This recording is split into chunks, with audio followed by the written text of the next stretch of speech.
Hi everyone, thanks for joining us here for another episode of Live from the Trevor Zoo. We're so happy to have you here with us, even if you can't be here in person.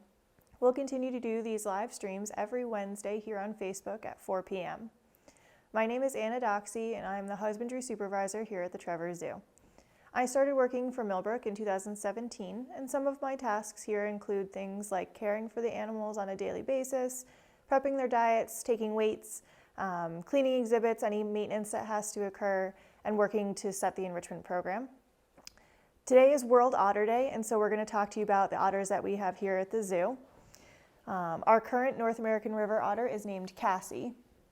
Otters are carnivorous mammals that can be found throughout the world. In fact, there are 13 otter species, and the one thing they all have in common is they live around or in water, and they eat fish and invertebrates. Just a reminder, please feel free to ask any questions throughout today's episode. Just type them in the comments and we'll answer them towards the end of the episode. So here at the Trevor Zoo, we have a local native species of otter, the North American river otter. Over the years, there have been a number of otters at the Trevor Zoo. In 1978, we had a very generous patron who met with our then director, John O'Meggs, and this donor suggested that we add otters to the zoo. That didn't take much arm twisting on Jono's part. So an exhibit was built, which actually is a natural otter habitat just below our waterfall. And if there wasn't a zoo here, you would still find otters living in this area. Of course, the logo also features an otter. Horatio was our first otter, and in fact became the model for our logo. He came to the zoo in the summer of 1979 and was born in March of that year. Many former zooies and visitors to the zoo in the 1980s remember Horatio well. Like all otters, he was very engaging and fun to watch. He died in 1993 at the age of 14, which is typical of otters in captivity. Cassie is our current resident otter.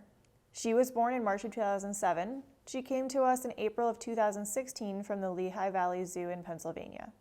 Her most recent roommate was Wally, who passed away at the age of 14 last year.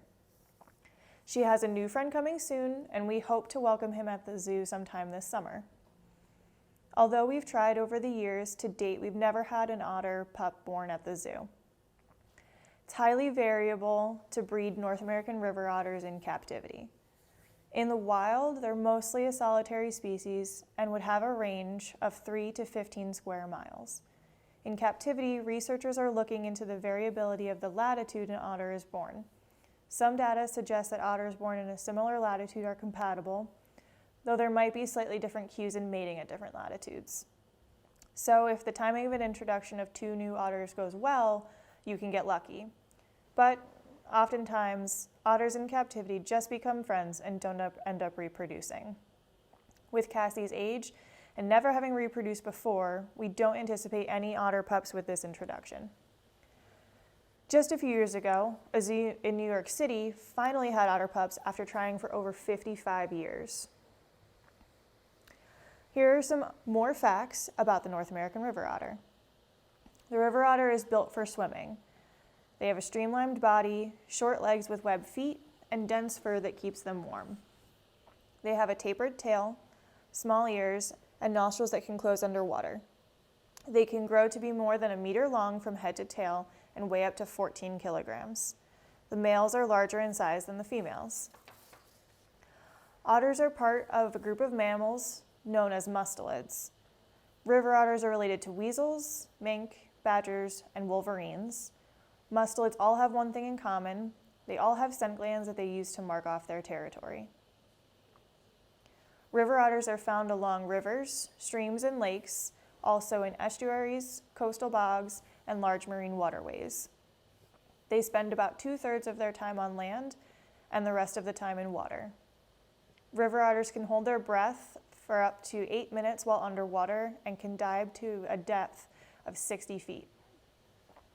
River otters are carnivorous, meaning they eat meat. They eat a variety of animals including fish, crustaceans, amphibians, snakes, water insects, snails, worms, small mammals, birds, eggs, frogs, turtles, and any aquatic invertebrates. Otters always wash themselves after every meal. River otters are mostly solitary. they live alone, except for females that are raising their young. Otters come together during the mating season in late winter or early spring. Females give birth to 1 to 6 young per litter, with an average of 2 to 3.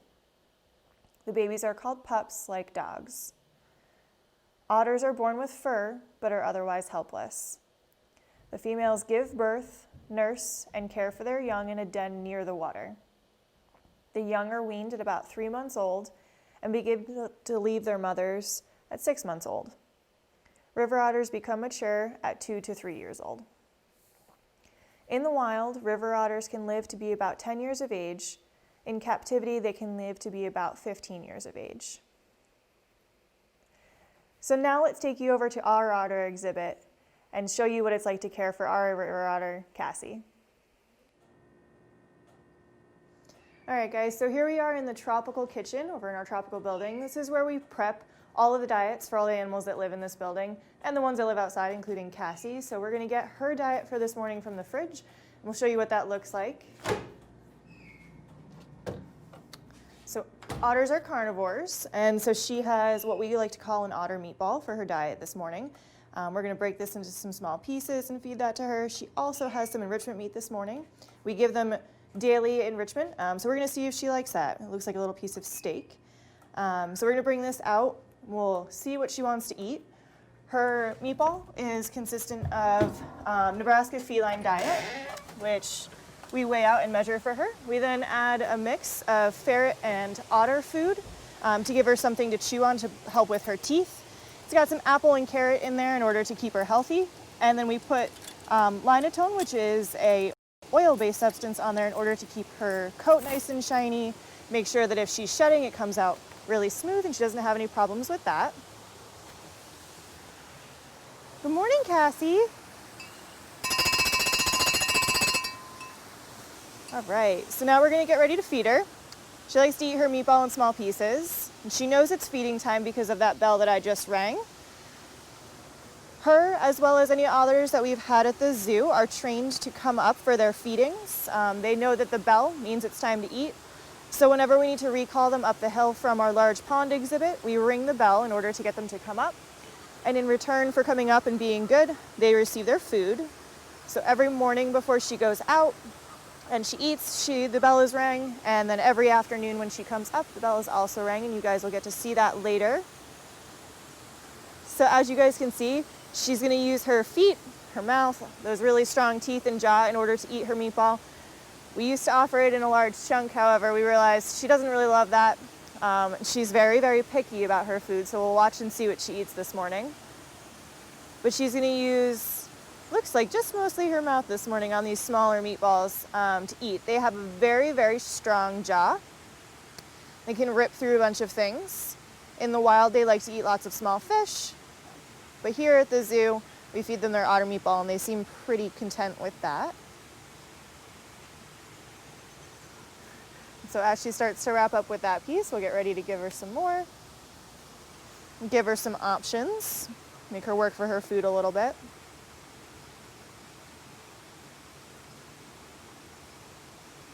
And then as we showed you, in her bowl is also this piece of enrichment meat. Now we're not really sure what she's gonna do with that. It's actually the first time she's receiving this. So as she wraps up munching on that morning meatball, we'll get ready to feed her some nice steak and see if she's interested in that this morning. She also looks like has some hard-boiled egg and cooked egg in here. A couple of weeks ago, we talked about our rheas and emus and the fact that they do lay eggs. We're able to hollow those out, sell them, but we also use the insides to make various scrambled eggs, which we've added to her diet here today. And sometimes she likes it, sometimes she's not a huge fan, so we'll see what she wants to eat from there this morning. All right. So let's see what she thinks about this. Whoo, sorry, Cassie. Oh, maybe not. So all the carnivores here at the zoo, but Cassie in particular, are usually pretty finicky about what we feed them. Some days they're really into the different diets that we offer, and some days they're not. So let's see if she decides to go back to that and investigate it a little bit. Looks like she still likes that zoo meat a little bit better.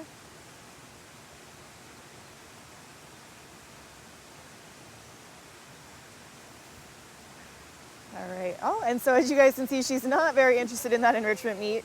She is getting ready to head out for the morning. We're going to see if she wants to eat a little bit more before she goes. All right. And it looks like she's ready to head out, so we're going to give her the option to head out onto exhibit now that she has said she's done eating.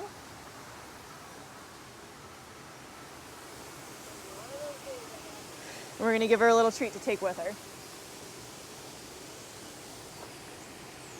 So she'll take that little meatball all the way down into the pond, wash it off, and either store it or eat it. And so now that she's out on exhibit, we can enter her exhibit space. So we're going to close her shift door, that way she can't come back in on us. We're going to retrieve anything she didn't eat, and we'll get ready to clean her house.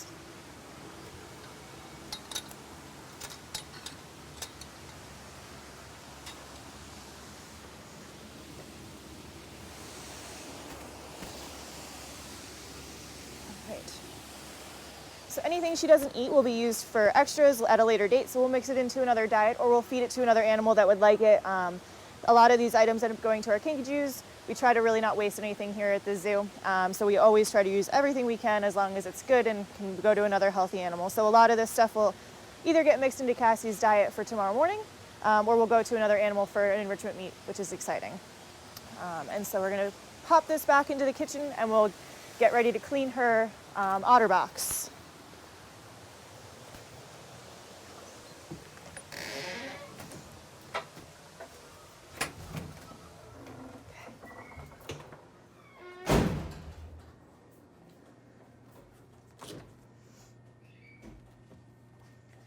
So here at the zoo, we do compost all of our animal extras, which I think we've talked about in a couple of episodes now. But because Cassie is a carnivore, we do have to bring 2 compost buckets with us. One for her fecal matter, which is a carnivore-based substance, and then any wet hay, which just goes into our regular compost. So we'll bring 2 buckets with us, and then all of our tools hang right in that first entry part of her exhibit. So we'll grab those.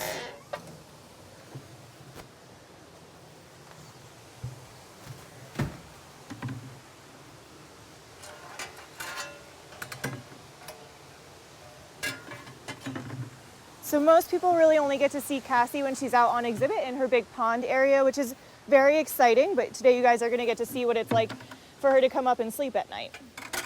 So this is her, what we call her Otter Box. It has 2 sides and a shift tunnel. So her shift tunnel is used for veterinary procedures. We've trained her to be weighed on that, so we'll remove this tunnel piece and we can actually put a scale in place of it and weigh her on that, which is really exciting. And then any vet procedures that she has to have happen right here in this squeeze situation that we have. And then every night she comes into her box, and so we're gonna lift the lid on this and take a look and see what we've got this morning.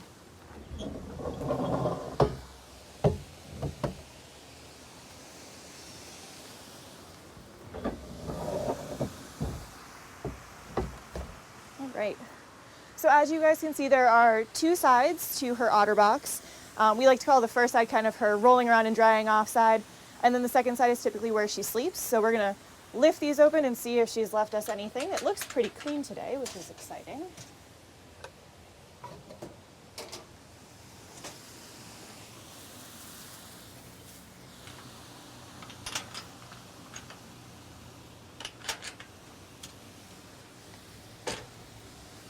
So these pieces that I just lifted are what actually keep us safe during any veterinary procedures, and that's why they are locked down. When we have to move an animal, really an otter, or anything that's kind of potentially dangerous and we don't have contact with them, we use something similar to this where there's basically a nice barrier between us and the animal. So these will lock down and we can ensure that if she's in here and we lift the lid, she's not coming out at us in any way. So this side looks pretty good. This is her rolling around side. Looks like she didn't actually roll around in it much. Her hay looks really dry, so we're just gonna add a little bit of hay to this side. And then over here on the left, this is where she sleeps. As you guys can kind of see, she actually pulls all the hay back into there and she'll make like a little cave to hang out in. It's nice and warm, insulated, protected from all the weather. So we're going to go ahead and clean this side out. She's left us a little present over here. So we're going to carnivore compost this. And then it looks like she's just got a little bit of wet hay over here on the side. So again, we're going to try to conserve what we can from our hay and just take out what's wet. The rest of it can stay. A little bit more.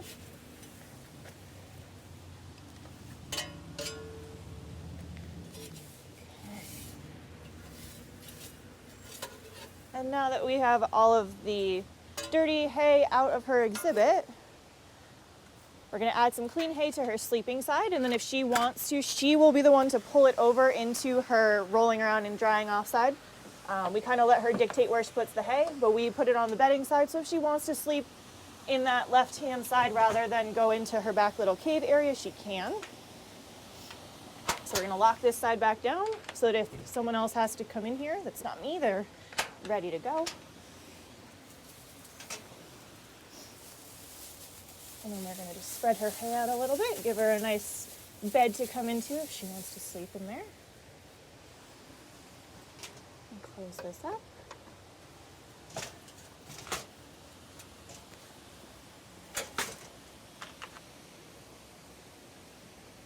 And yeah. All right, and so that is it for her Otter Box. There is one other feature in her upper area that we care for daily. And that is her relatively new pond-fed pool that's in her upper area. So if you were here at the zoo last summer, Cassie was off of exhibit for a while, and that was because we were doing a lot of renovations to the exhibit and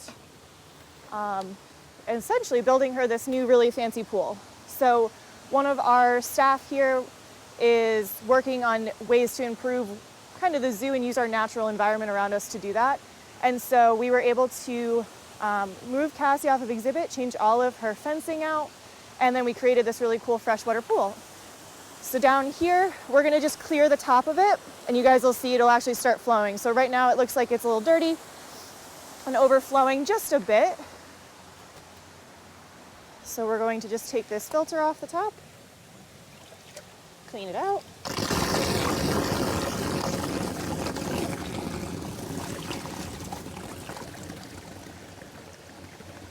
This back on. Every few days this is completely stripped and scrubbed.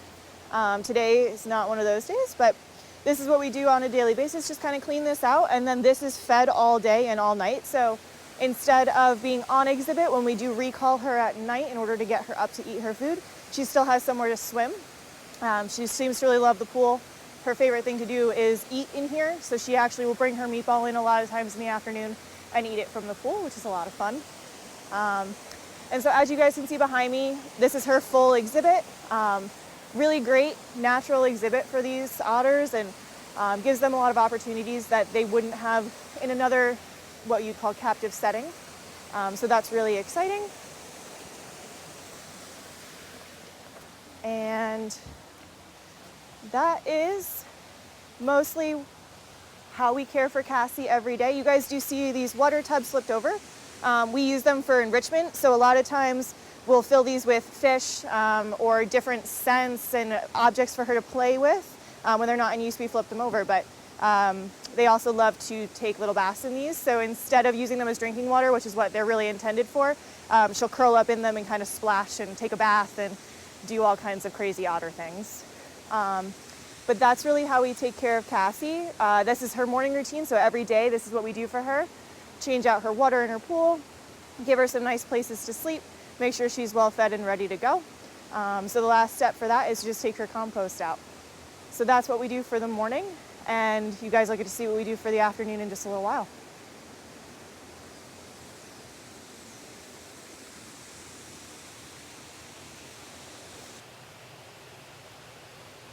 Hey guys, so now it's late afternoon here at the Trevor Zoo, and it's time to see if Cassie will come up for us for the night.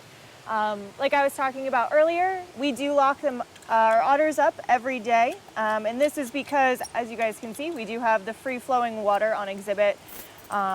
Today is a beautiful day. We're not too worried about the exhibit overflowing. However, that is actually a possibility, and so we're going to ring the bell, see if we can get her to come up so that she can eat. We'll lock her up on exhibit, and then we'll talk a little bit about why we do that.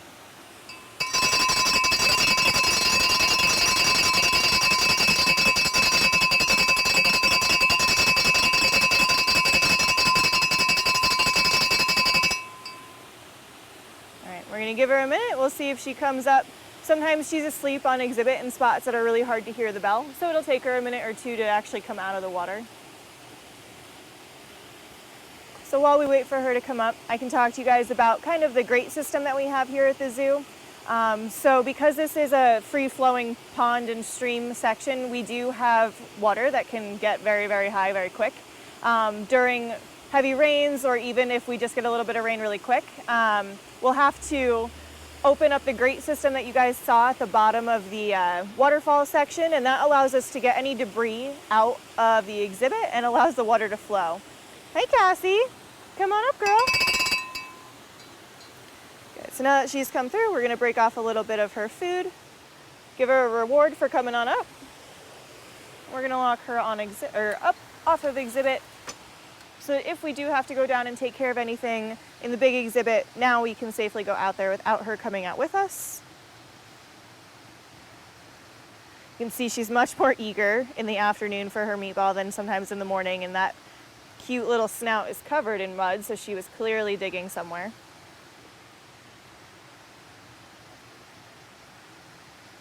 So in order to maintain the exhibit, as you saw this morning when we cleaned, we are never able to go onto exhibit with her. Being a carnivore species, she is what we call a protected contact species here at the Trevor Zoo, which means that we are never in the same space with them unless there is something separating us or there's more than one person. So at night, if we do have to go down to that grate system or we have to do maintenance on the exhibit of any kind, we lock her up using that bell that you guys heard, and are able to shift her onto her upper exhibit space, and we can go into her larger exhibit space.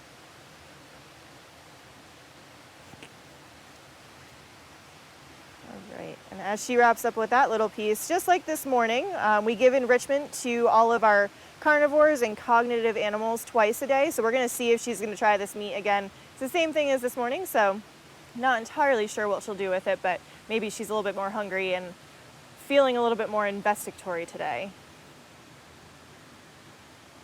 Let's see.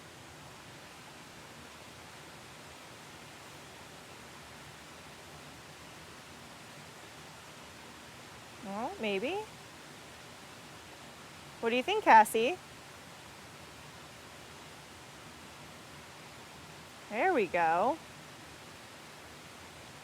So enrichment is something that we focus on heavily here, and it is part of my job, under my job title. So even just her tasting it, trying it, and trying a new texture is very enriching for her. As we saw during a keeper talk, she loves to eat fish, but something like this is very tough, very fibrous, and so even her just exploring it, sniffing it, or touching it in any way is a new experience for her. So you guys will see earlier this morning, she didn't want anything to do with the piece that we offered her, and this is the exact same meat. So very different reaction to the same stimulus, which is a good sign. Means that she's either becoming more comfortable or she is eager to learn something new, try something different. Obviously the zoo meatball still wins out, but it's good to know that she's at least willing to try something a little different.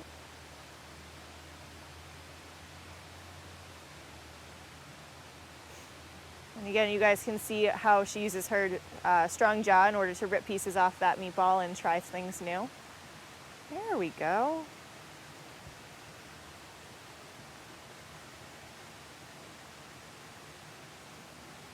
What do you think, Cassie?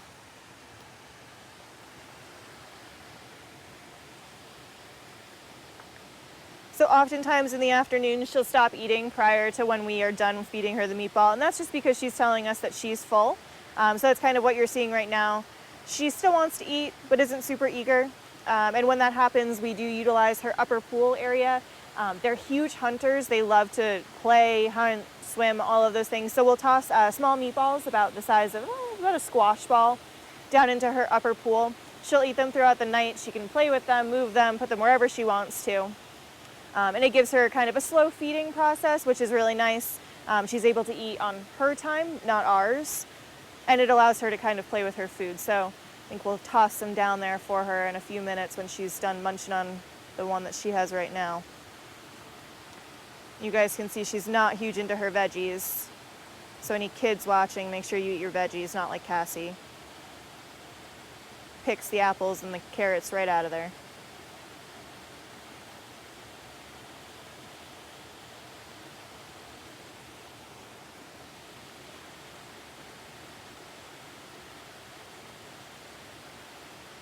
And the lemur biscuit.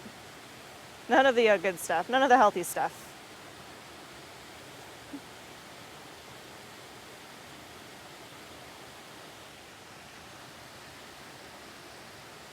Right.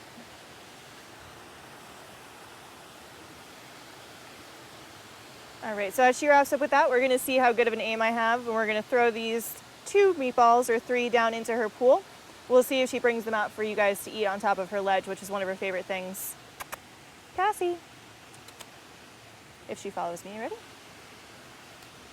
See if she can bring that one in. She's usually pretty good at finding them. She'll use her jaw or her feet to kind of pull it out of anywhere. Plop it up just like that on the ledge. And then, that was a better one. So she usually will dive down into the water. This allows her to kind of hunt and forage for her food. She likes to pull them out. She also likes to wash off her meatball, which is pretty cute to watch. So you guys saw she wasn't very interested in the food up top, but just by throwing it into the water and giving her something different to do, she's very intrigued now by her food. The slightest change is really enriching a great welfare thing for these guys. So just by throwing the food down into the water, we allow her to kind of use those natural behaviors and kind of be an otter, not just a captive one. She gets to hunt in a relative term. Though it's not a live fish and it's not swimming away from her, she still has to manipulate it, either dive down to the bottom, pull it off of the bottom, or use her jaw to pick it up. And again, that works really well with her membranes that come across her eyes, so that even down in the dirty water, she can find everything that she needs to. And sometimes she just plays and is done with her food, like she is right now. So the meatball that's on the edge and the one that just went in the water, most likely she won't eat until we leave. She'll kind of eat it whenever she wants to, but now she has all afternoon to hang out in her upper pool, destroy the den that we so nicely made for her earlier, and just kind of hang out and do her otter things. But that's how we take care of our otter from start to finish every day. Every day is a little bit different, but it's always a lot of fun. We hope you guys enjoyed.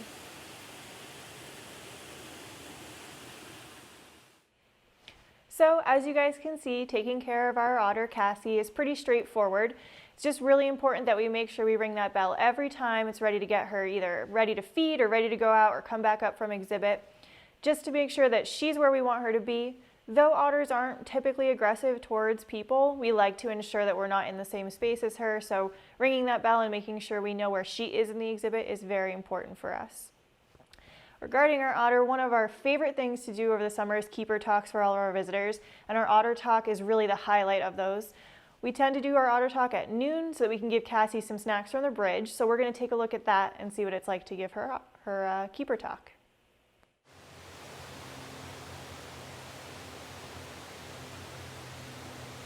Hey guys, so welcome to the Trevor Zoo. We're going to see if we can get our North American River Otter Cassie out today to do a keeper talk for you guys. So we're going to use the bell that she's trained with to see if she wants to come out and say hi.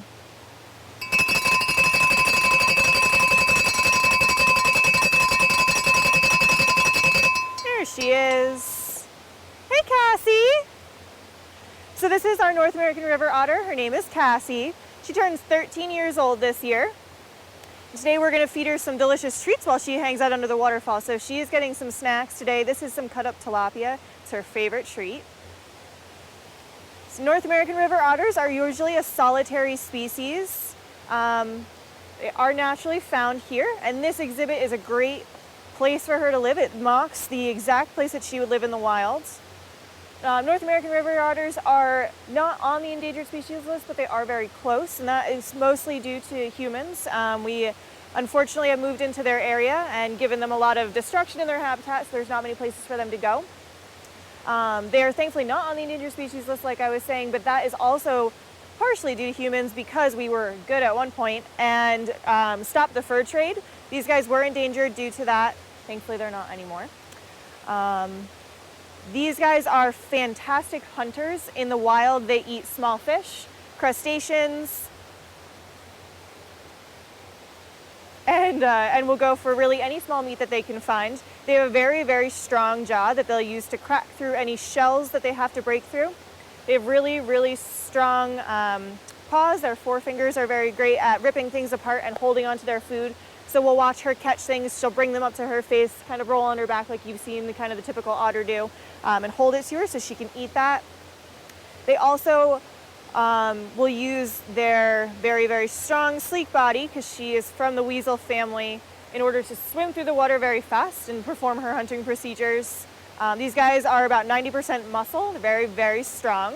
And the reason that she's able to see even these small pieces of fish that I'm throwing in is because although she doesn't have very good sense of eyesight or smell really in the water, she has whiskers on her face that will allow her to detect any changes in the water. And so whenever I throw this in there, she can hear and kind of feel the fish hitting the water and follow it wherever I throw it. Although they don't have a great sense of eyesight, they do have a really cool feature on their eyes. It is called a nictitating membrane, and that will come in front of each of their lenses, and it's basically like a pair of goggles, so that even in really murky water, as you guys can kind of see with this exhibit, she can see very plain as day where the fish is and go and hunt it, which is pretty cool. All right, so we have one more piece of fish for her today. So we're gonna see if she can actually find this one. We're gonna throw it pretty far in there. There she goes. And then we'll watch her come on back.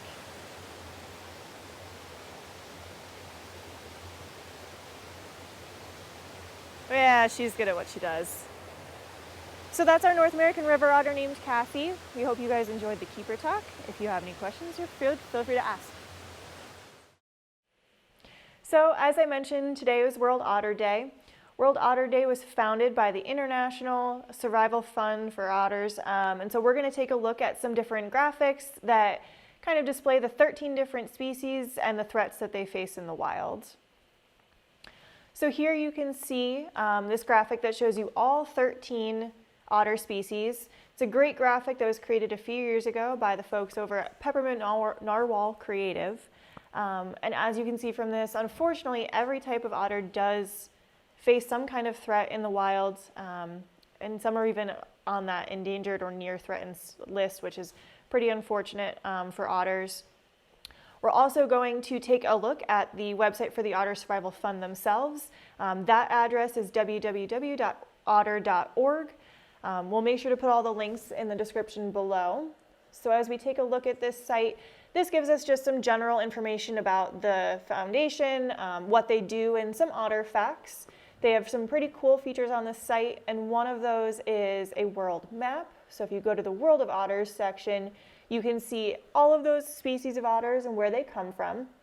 So you can see that there are some in Africa, Europe, and Asia, all the way up into that northern area with those really cute sea otters that are pretty typically seen. And then you can swing all the way around to North and South America, and we're going to click on our favorite, the North American river otter. Each one will bring up some facts and photos about the different otter types, so you can look through this and see either where they come from, kind of some information about them, see some cute clips. And then they also have a really great page talking about why otters are so important, kind of what they give to us in the wild. And so a lot of the facts on here we talked about earlier in the show, where they come from, what they eat, the different types that there are. This also gives their current global threats, which is something we should really focus on. Most of them are due to people. They include things like pollution, habitat loss, human disturbance, roads, competition with the fisheries. The more that we delve into their food supply, the less they have. Trapping, which again is another human issue, and the illegal trade, which thankfully is on the lower end, but unfortunately still is a problem. So this gives us the ways that they're threatened in the wild and kind of gives us an idea of what we can do in order to help otters in the wild and prolong them and hopefully get them off of those endangered species lists. So now we're going to take some of your questions. So if you have any questions for us about otters or anything else here at the Trevor Zoo, you can feel free to put them in the comments section, and I'll answer those right now.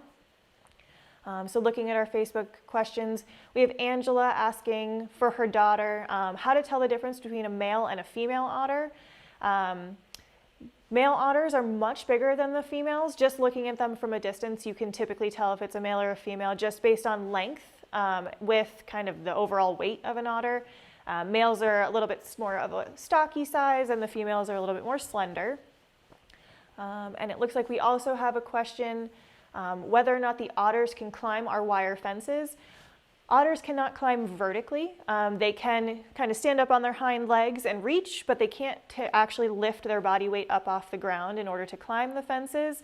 They are great diggers though, and so our otter exhibit features what we call is a no dig. So instead of just a fence line that goes into the ground, you have the fence line that goes into the ground and then a section that comes into the exhibit space so that if they are digging, they're only digging down into that section.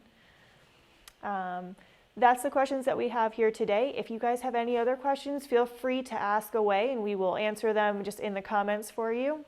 We're so thankful to have you guys here today and every week supporting the Trevor Zoo however you can, whether it's people from New York State, just the New York area, all over the country and really all over the world.